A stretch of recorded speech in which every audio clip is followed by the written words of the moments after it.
اس موقع پر سیدنا حضرت اقدس مسیح موعود علیہ الصلوۃ والسلام نے جو خلافت کے تعلق سے جو واضح پیش گوئی فرمائی ہے وہ الوصیت میں سے اس کا کچھ حصہ پیش کیا جاتا ہے۔ فرماتے ہیں خدا کا کلام مجھے فرماتا ہے کہ وہ اس سلسلے کو پوری ترقی دے گا، کچھ میرے ہاتھ سے کچھ میرے بعد۔ یہ خدا تعالیٰ کی سنت ہے، اور جب سے کہ اس نے زمین کو پیدا کیا ہمیشہ اس سنت کو وہ ظاہر کرتا رہا ہے کہ وہ اپنے نبیوں اور رسولوں کی مدد کرتا ہے، اور جس راستہ بازی کو وہ دنیا میں پھیلانا چاہتے ہیں اس کی تخم ریزی انہی کے ہاتھ سے کر دیتا ہے، لیکن اس کی پوری تکمیل ان کے ہاتھ سے نہیں کرتا، بلکہ ایسے وقت میں ان کو وفات دے کر جو بظاہر ایک ناکامی کا خوف اپنے ساتھ رکھتا ہے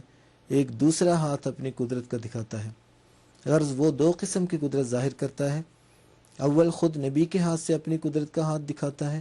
دوسرے ایسے وقت میں جب نبی کی وفات کے بعد مشکلات کا سامنا ہو جاتا ہے خدا تعالیٰ دوسری مرتبہ اپنی زبردست قدرت ظاہر کرتا ہے اور گرتی ہوئی جماعت کو سنبھال لیتا ہے۔ بس وہ جو اخیر تک صبر کرتا ہے اللہ تعالیٰ کے اس معجزے کو دیکھتا ہے، جیسا کہ حضرت ابوبکر صدیق کے وقت میں ہوا، جبکہ آن حضرت صلی اللہ علیہ وسلم کی موت ایک بے وقت موت سمجھی گئی اور بہت سے بادیہ نشین نادان مرتد ہو گئے اور صحابہ بھی مارے غم کے دیوانے کی طرح ہو گئے،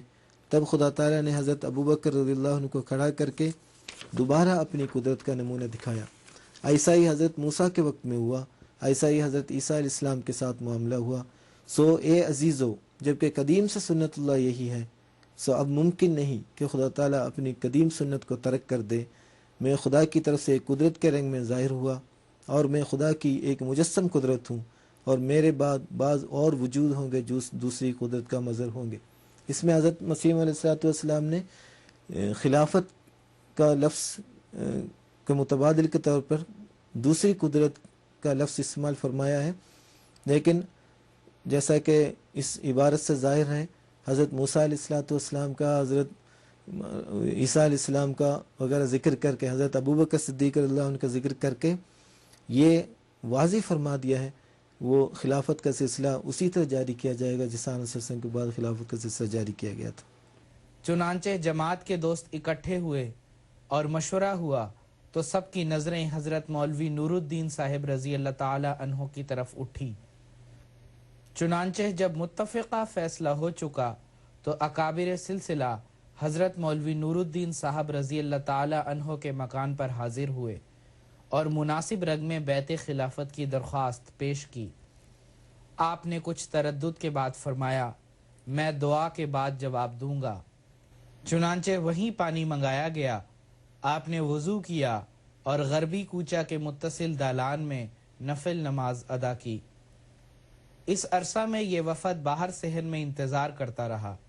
نماز سے فارغ ہونے کے بعد آپ نے فرمایا، چلو ہم سب وہیں چلیں جہاں ہمارے آقا کا جسد اطہر ہے اور جہاں ہمارے بھائی انتظار میں ہیں۔ چنانچہ حضرت مولوی صاحب رضی اللہ تعالی عنہ کی معیت میں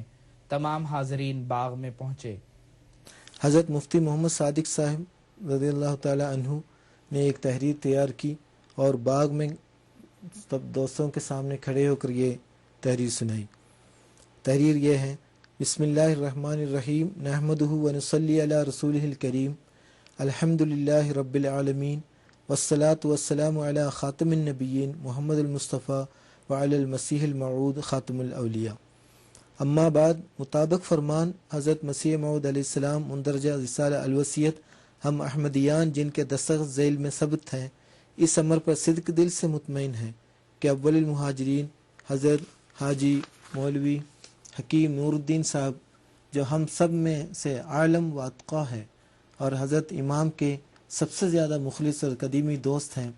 اور جن کے وجود کو حضرت امام علیہ السلام اسوہ حسنہ قرار فرما چکے ہیں، جیسا کہ آپ کے شعر ہے: اچھے خوشبو دے اگر ہر ایک ز امت نور دین بودے، ہمیں بودے اگر ہر ایک پر از نور یقین بودے، سے ظاہر ہے کہ ہاتھ پر احمد کے نام پر تمام احمدی جماعت موجودہ اور آئندہ نئے ممبر بیعت کریں،